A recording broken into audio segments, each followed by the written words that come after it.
Number 39 سے ہمارا D part ہے۔ اگر تم کچھ کوچ نہیں کرو گے تو اللہ تمہیں دردناک سزا دے گا اور تمہاری جگہ کوئی اور قوم لے آئے گا اور تم اسے کچھ بھی نقصان نہیں پہنچا سکو گے،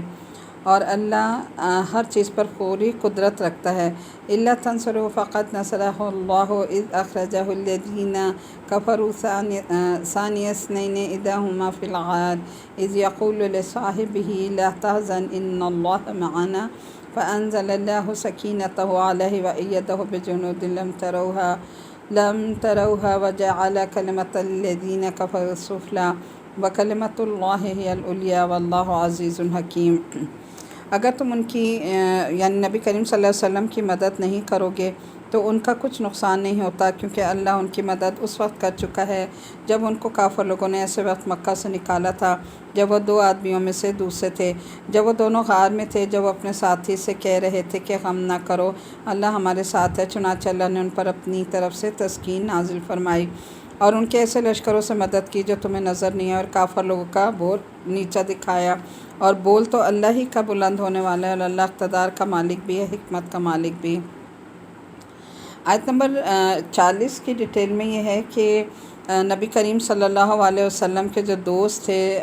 حضرت ابوبکر صدیق رضی اللہ تعالیٰ عنہ، جب اللہ تعالیٰ کا حکم ہوا کہ آپ مدینہ کی طرف ہجرت کر جائیں تو ظاہر ہے آپ حضرت ابوبکر صدیق آپ کے ساتھ تھے، آپ دونوں وہاں سے روانہ ہو گئے اور وہاں جا کر آپ غار ثور میں آپ دونوں نے پناہ لی اور 3 دن رات آپ اسی غار میں رہے۔ تو کہتے ہیں کہ فوراً ہی جو ہے انہوں نے 100 اونٹ جو ہے مقرر کیے کہ جو کوئی نبی کریم صلی اللہ علیہ وسلم کو گرفتار کر کے لائے گا اس کو 100 اونٹ انعام میں دیے جائیں گے۔ اب لوگ جو ہے وہ ان کے پیچھے چلے گئے اور ڈھونڈنے لگے اور غار پہ پہنچ بھی گئے۔ کہتے ہیں کہ حضرت ابوبکر صدیق نے 2 آدمیوں کا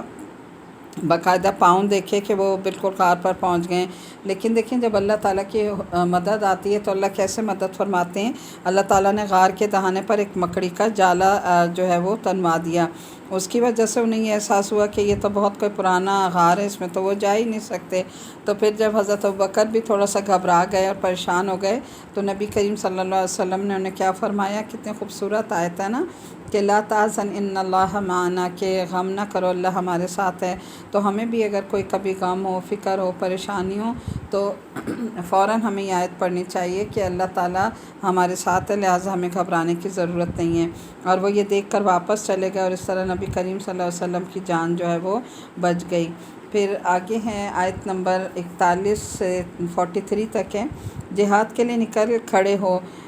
چاہو تو ہلکے ہو یا بوجھل، اپنے جان و مال سے اللہ کے راستے میں جہاد کرو، اگر تم سمجھ رکھتے ہو تو یہی تمہارے حق میں بہتر ہے۔ اگر دنیا کا سامان کہیں قریب ملنے والا ہوتا اور سفر درمیانی قسم کا ہوتا تو یہ منافق لوگ ضرور تمہارے پیچھے جاتے، لیکن کٹھن فاصلہ ان کے لیے بہت دور پڑ گیا، اور اب یہ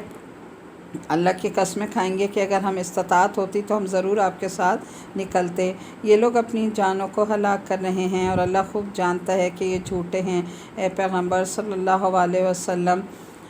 واللہ یعلم انہم لکاذبون عفا اللہ عنک لما اذنت لہم حتی یتبین لک الذین صدقوا وتعلم الکاذبین۔ اے پیغمبر، اللہ نے تمہیں معاف کر دیا، تم ان کو جہاد میں شریک نہ ہونے کی اجازت اس سے پہلے ہی کیوں دے دی کہ تم پر یہ بات کھل جاتی کہ کون ہے جنہوں نے سچ بولا اور تم جھوٹوں کو بھی اچھی طرح جان لیتے۔ اب دیکھیں آیت نمبر 43 میں جو ہے وہ کیا بات بتائی جا رہی ہے، تنبیہ کی جا رہی ہے کہ عام معافی کا اعلان ہے، کیونکہ اگر پہلے تنبیہ کر دی جاتی اور معافی کا اعلان بعد میں ہوتا تو ظاہر نبی کریم صلی اللہ علیہ وسلم پہ کیا کیفیت گزرتی نا، کہ میں نے پہلے جو ہے وہ ان کو معافی دے دی اور بعد میں نے تنبیہ کی، لیکن پہلے وہ ایڈوائز کرتے تو وہ ظاہر ہے ان کے لیے یہ بات قابل برداشت نہیں تھی۔ تو ان منافقین کو جہاد میں تو جانا ہی نہیں تھا، چاہے وہ پہلے بتاتے بعد میں بتاتے، تو اللہ تعالیٰ بھی نہیں چاہتا تھا کہ لشکر میں شامل ہو کر فساد پھیلائے، یعنی اللہ بھی نہیں چاہتا تھا کہ یہ منافق لوگ جو ہیں وہ نبی کریم صلی اللہ علیہ وسلم کے ساتھ جائیں، اس لیے انہیں جہاد سے الگ ہی رہنے کے جو ہے اللہ تعالیٰ نے انہیں حکم دے دیا تھا۔ اس میں دو باتیں ہمارے سامنے آتی ہیں. ایک تو یہ کہ ہم مسلمانوں سے یہ کہیں گے کہ ہم تو باقاعدہ اجازت لے کر مدینہ میں یعنی یہ چاہتے تھے کہ نبی کریم صلی اللہ علیہ وسلم سے باقاعدہ اجازت حاصل کر لیں، اور ہمارے پاس ایک اجازت نامہ ہو جائے گا. لہٰذا جب ہم مسلمانوں کے پاس جائیں گے، ایک تو ہم دکھا دیں گے کہ دیکھو نبی کریم صلی اللہ علیہ وسلم نے ہمیں خود باقاعدہ اجازت دے دی، اور دوسری طرف یہ اپنے لوگوں میں جا کر شیخیاں بگاریں گے اور یہ کہیں گے کہ دیکھو ہم تو مسلمانوں کو دھوکہ دے رہے تھے، ہم نے تو کوئی ایسی بات جو ہے نا نہیں مانی. تو آگے آیت نمبر 46 میں ہے، 45-46 ہے کہ جو لوگ اللہ اور یوم آخرت پر ایمان رکھتے ہیں اور اپنے جان و مال سے جہاد نہ کرنے کے لیے تم سے اجازت نہیں مانگتے، اور اللہ متقی لوگوں کو خوب جانتا ہے. تم سے اجازت تو وہ لوگ مانگتے ہیں جو اللہ اور یوم آخرت پر یقین نہیں رکھتے اور ان کے دل شک میں پڑے ہوئے ہیں، اور وہ اپنے شک کی وجہ سے ڈاواں ڈول ہیں. اگر ان کا ارادہ نکلنے کا ہوتا تو اس کے لیے انہوں نے کچھ نہ کچھ تیاری کی ہوتی، لیکن اللہ نے ان کا اٹھنا ہی پسند نہیں کیا، اس لیے اللہ نے انہیں سست رہنے دیا اور یہ کہہ دیا کہ جو اپاہج ہونے کی وجہ سے بیٹھے ہیں ان کے ساتھ تم بھی بیٹھے رہو. یعنی اللہ کو یہ بات پسند ہی نہیں آئی نا، تو اللہ بھی تو انہی لوگوں کو ایکسیپٹ کرتا ہے اپنے راستے میں جو واقعی اس کے لیے خالص ہوتے ہیں. تو ان کا عذر جو ہے وہ اس وقت مانا جا سکتا تھا جب ان کی طرف سے اپنا فرض ادا کیا ہوتا یا ان کی پوری تیاری ہوتی، لیکن جب ان کی نیت ہی نہیں تھی، تیاری ہی نہیں تھی، تو پھر ان کا عذر کس کام کا. تو اللہ تعالیٰ نے کہا کہ یہ اگر نہ جائیں تو زیادہ بہتر ہے. تو بات یہ ہے کہ اگر ہم کوئی فرض ادا کر رہے ہوں نا، تو جب ہم فرض ادا کرنے کی پوری نیت رکھتے ہیں کہ ہم یہ فرض ادا کریں گے، تو اس وقت اللہ بھی ہمارے ساتھ ہوتا ہے اور وہ عذر جو ہے وہ قابل قبول ہوتا ہے. اگر کسی وجہ سے فرض ہمارا جو ہے وہ مس ہو جائے، جیسے فجر کی نماز ہے، اگر ہم نے الارم لگایا اور ہم نے پوری تیاری کی کہ صبح ہم اٹھ کے نماز پڑھیں گے، لیکن آنکھ نہ کھلی یا کوئی وہ ہو گیا، تو پھر تو عذر جو ہے وہ قابل اعتبار ہوگا. لیکن اگر تیاری ہی نہیں ہے تو پھر عذر کس کام کا. تو وہی حال ان کے منافقین کے ساتھ تھا. آیت نمبر 47، 48، 49 کا ترجمہ دیکھ لیجئے. اگر یہ لوگ تمہارے ساتھ نکل کھڑے ہوتے تو سوائے فساد پھیلانے کے تمہارے درمیان کوئی اور اضافہ نہ کرتے، اور تمہارے لیے فتنہ پیدا کرنے کی کوششوں میں تمہاری صفوں کے درمیان دوڑے پھرتے، اور خود تمہارے درمیان ایسے لوگ موجود ہیں جو ان کے مطلب کی باتیں خوب سنتے ہیں، اور اللہ ان ظالموں کو خوب اچھی طرح جانتا ہے. ان لوگوں نے سے پہلے بھی فتنہ کرنے کی کوشش کی ہے، اور یہ تمہیں نقصان پہنچانے کے لیے معاملات کو الٹ پھیر کرتے ہیں، یہاں تک کہ حقایا اللہ کا حکم غالب ہو اور یہ کڑتے رہ گئے. اور آیت نمبر 49 ہے، اور انہی میں وہ صاحب بھی ہیں جو کہتے ہیں کہ مجھے اجازت دے دیجئے اور مجھے فتنے میں نہ ڈالیے. ارے فتنے میں تو یہ خود ہی پڑے ہوئے ہیں، اور یقین رکھو کہ جہنم سارا کافروں کو گھیرے میں لینے والا ہے. اچھا، اس میں آیت نمبر یہاں پر دیکھیں، آیت نمبر 48 اور 49 ہے، جس کی تفسیر کچھ اس طرح ہے کہ اس سے مسلمانوں کی فتوحات کی طرف اشارہ ہو رہا ہے نا، کہ جب اللہ تعالیٰ کا حکم غالب آیا اور یہ منہ دیکھتے رہ گئے. تو حضرت عبداللہ بن عباس رضی اللہ تعالیٰ عنہ سے روایت ہے کہ منافقین میں ایک شخص تھا، جد بن قیس. جب حضرت صلی اللہ علیہ وسلم اس کو غزوہ تبوک میں شامل ہونے کی دعوت دی تو اس نے کہا کہ یا رسول اللہ صلی اللہ علیہ وسلم، میں تو بڑا زن پرست ہوں، جب روم کی خوبصورت عورتوں کو دیکھوں گا تو مجھ سے صبر نہیں ہو سکے گا اور میں فتنہ میں مبتلا ہو جاؤں گا، لہٰذا مجھے اجازت دے دیجیے. آپ دیکھیں بہانے کیسے کیسے تراشتے تھے نا، کہ کیسا بہانہ رکھا کہ آپ صلی اللہ علیہ وسلم جو ہے وہ پھر خاموش ہو جائیں کہ میں جو ہے زن پرست ہوں، کسی عورت کو دیکھ کر میں نہیں رہ سکتا، لہٰذا آپ مجھے اس سے اگر دور ہی رکھیں تو زیادہ بہتر ہے. تو آپ صلی اللہ علیہ وسلم نے ظاہر اجازت دیتی. وہ کیا کہتے ہیں، نفس کا غلام تھا نا، اور معذرت بھی کس بات پر کر رہے ہیں، نفس کے غلامی کی وجہ سے. آیت نمبر 50، 51 اور 52 کا ترجمہ. اور اگر تمہیں کوئی بھلائی مل جائے تو انہیں دکھ ہوتا ہے، اور اگر تم پر کوئی مصیبت آ پڑے تو کہتے ہیں ہم نے تو پہلے ہی اپنا بچاؤ کر لیا تھا. یہ کہہ کر بڑے خوش ہو کر واپس چلے جاتے ہیں. کہہ دو کہ اللہ نے ہمارے مقدر میں جو تکلیف لکھ دی ہے، ہمیں اس کے سوا کوئی تکلیف ہرگز نہیں پہنچ سکتی، وہ ہمارا رکھوالا ہے، اللہ ہی کو مومنوں پر بھروسہ رکھنا چاہیے. کہہ دو کہ تم ہمارے قل هل تربصون بنا الا احدى الحسنيين ونحن نتربص بكم ان يصيبكم الله بعذاب من عنده او بأيدينا فتربصوا إنا معكم متربصون. اور ہمیں آخر کار کہہ دو کہ تم ہمارے لیے جس چیز کے منتظر ہو اس کے سوا اور کیا ہے کہ آخر کار 2 بھلائیوں میں سے ایک نہ ایک بھلائی ہمیں ملے، اور ہمیں تمہارے بارے میں انتظار ہے اس کا، اللہ تمہیں اپنی نظر سے ہی ہمارے ہاتھوں سزا دے، بس اب تم بھی انتظار کرو، ہم بھی انتظار کرتے ہیں۔ یعنی آیت نمبر 52 کا کیا وہ بنتا ہے کہ یعنی یا تو ہمیں فتح ہوگی یا ہم اللہ کے راستے میں شہید ہو جائیں گے، یعنی 2 ہی صورتیں ہیں نا مومنوں کے لیے۔ تو انہوں نے کہا کہ اگر تم سمجھتے ہو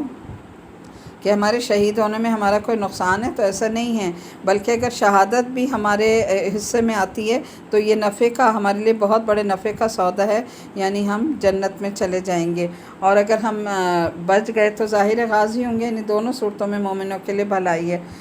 تو آج کل کے بھی حالات میں اب دیکھیں جن حالات سے ہم گزر رہے ہیں نا، اس میں ہمیں اللہ تعالیٰ سے بہت دعا مانگنی چاہیے کہ یہ کہتے ہیں کہ وبائی بیماری میں اگر موت ہو تو شہادت کی موت ہوتی ہے، لیکن حالات یہ بھی نظر آ رہے ہیں نا کہ جو کچھ ہے کہ اللہ کا گھر خالی ہوا اور یہ ساری مساجد مدارس سب اللہ کی ناراضگی کا سبب ہے۔ تو ہمیں اللہ تعالیٰ سے دعا مانگنی چاہیے، نہ موت تو ہمیں آنی ہے، جب تک ہمارے حق میں موت بہتر ہو ہمیں موت دینا، جب زندگی بہتر ہو جب تک تو زندگی دینا، اور ساتھ ہی اللہ سے شہادت کی موت مانگنی چاہیے، اور شہادت کی موت بھی اسی وقت قابل قبول ہوگی اگر اللہ ہم سے راضی ہے اور اس کی ناراضگی نہ ہو۔ اللہ نہ کرے اگر اللہ کی ناراضگی میں موت آئی تو وہ پھر شہادت کی موت تو نہیں ہوگی، تو اس کے لیے ہمیں فکر بھی ہونی چاہیے اور اللہ تعالیٰ سے دعا بھی کرنی چاہیے۔ آیت نمبر 53 اور 55 دیکھ لیجئے گا۔ قُلْ أَنفِقُوا طَوْعًا أَوْ كَرْهًا لَّن يُتَقَبَّلَ مِنكُمْ إِنَّكُمْ كُنتُمْ قَوْمًا فَاسِقِينَ، کہہ دو کہ تم اپنا مال چاہے خوشی خوشی چندے میں دو یا بددلی سے، اور تم سے ہرگز قبول نہیں کیا جائے گا۔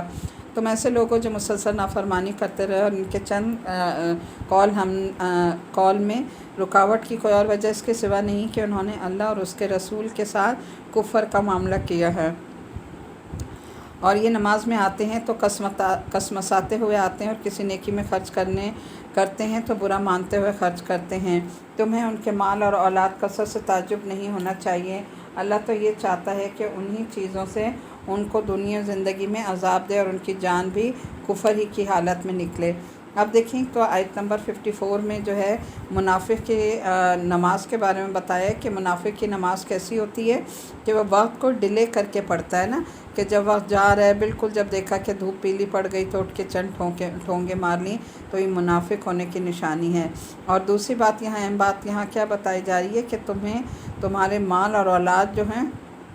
اس کی کثرت سے تمہیں تعجب نہیں ہونا چاہیے۔ اللہ تعالیٰ چاہتا ہے کہ تمہیں انہی دنیاوی چیزوں سے ہی تمہیں مار دے اور عذاب دے، تو یہ چیزیں بھی جو ہے اولاد اور مال جو ہے یہ بھی فتنہ ہوتے ہیں۔ آیت نمبر 55 میں ہے کہ یہ آیت دنیوی مال و دولت کے بارے میں ایک بڑی عظیم حقیقت کی طرف اشارہ کرتی ہے کہ اسلام کی تعلیم یہ ہے کہ مال و دولت بذات خود کوئی بری چیز نہیں جسے انسان اپنی زندگی کا مقصد بنائے۔ انسان کا اصل مقصد حیات اللہ تعالیٰ کی خوشنودی کا حصول اور آخرت کی بہترین تیاری کا ساز و سامان کرنا ہے۔ اب دیکھیں اگر ہمارے پاس بھی آج اگر مال و دولت ہے تو اس میں کوئی برائی نہیں ہے، اگر اللہ ہمیں اپنی نعمتوں سے نوازتا ہے تو اس مال کو ہم جتنا اللہ کے راستے میں دین کے راستے میں لگائیں گے، ایک تو یہ کہ ہمارے لیے صدقہ جاریہ بنے گا، اور دوسرے ہمارے لیے آخرت میں بھی جہنم سے عذاب سے بچنے کا ذریعہ اور جنت میں جانے کا سبب بنے گا۔ تو ہمیں کیا کرنا چاہیے کہ اپنا مال دولت اپنا پیسہ اللہ کے راستے میں مساجد میں مدارس بنانے میں دین کی تعلیم پر خرچ کرنا چاہیے، تاکہ زیادہ سے زیادہ دین جو ہے وہ ہمارا پھیلے، اور اس میں ہی جو چندہ دینے کی یہاں بات ہوئی تو ہمیں بھی جو اپنا پیسہ ہے چندے کی صورت میں یا جس صورت میں بھی ہم دیتے ہیں وہ ان مدوں میں لگائیں جو دین کو پروموٹ کرنے والی ہیں، جن سے ہمارا دین جو ہے وہ بڑھتا ہے اور دین کی تعلیم پھیلتی ہے اور دین کا علم جو ہے وہ آگے سے آگے بڑھتا ہے۔ اور اسی طرح اولادوں کو بھی ہمیں اپنے دین کے راستے میں لگانا چاہیے جو ہمارے لیے صدقہ جاریہ ہوں۔ آگے دیکھیں آیت نمبر 56 ہے، یہ اللہ کی قسمیں کھا کر کہتے ہیں کہ وہ تم میں سے ہیں، حالانکہ تم میں سے نہیں ہیں بلکہ وہ تو ڈرپوک ہیں۔ ان کو کوئی پناہ مل جاتی ہے یا کسی قسم کے غار مل جاتے ہیں، کھسک بیٹھنے کی اور کوئی جگہ، تو یہ بے لگام بھاگ کر ادھر ہی کا رخ کرتے ہیں۔